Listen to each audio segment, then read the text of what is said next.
មនុស្សមិនធ្លាប់ស្គាល់គ្នាក៏ប្រែជាមនុស្សម្នាក់ពីរសេះស្នេហ៍ពួកយើងទាំងពីរទុកក្តីរងីមិនចោលគ្នាឡើយពោចិនតងបងបានជួបស្រស់ជីវ៉ាក្តីស្នេហាក៏កើនឡើងទ្វេស្នេហ៍មិនព្រួប្រែទេទោះជាមានគេបំបែកយ៉ាងណា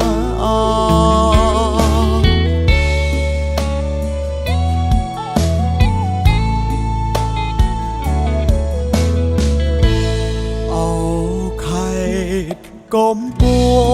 តដួងចិត្តនាំពាក្យពិតទៅប្រាប់ស្រីផងថាបងស្នេហ៍អូនមិនប្រែឡើយស្ងួនស្នេហ៍មួយជីវិតស្រ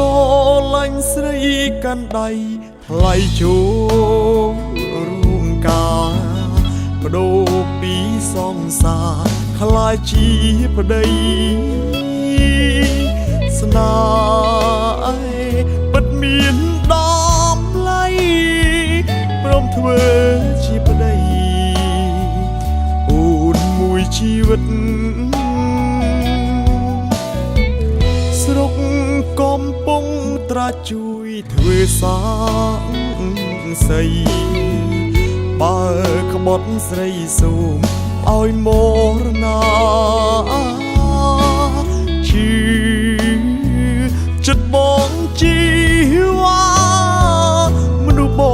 ងប្រាថ្នាគឺអូននេះហើយ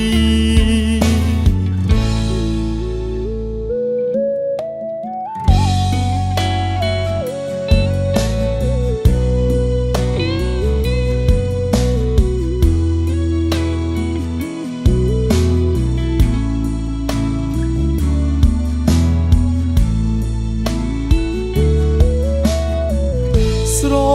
ឡាញ់ស្រីកាន់ដៃថ្លៃចូលរួមការ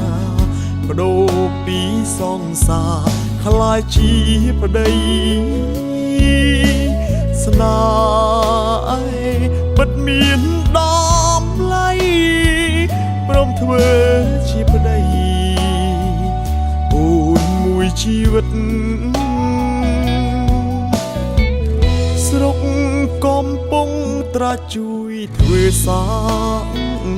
ស័យបើក្បត់ស្រីសូមឲ្យមរណាជឿចិត្តបងជីវ៉ាមនុស្សប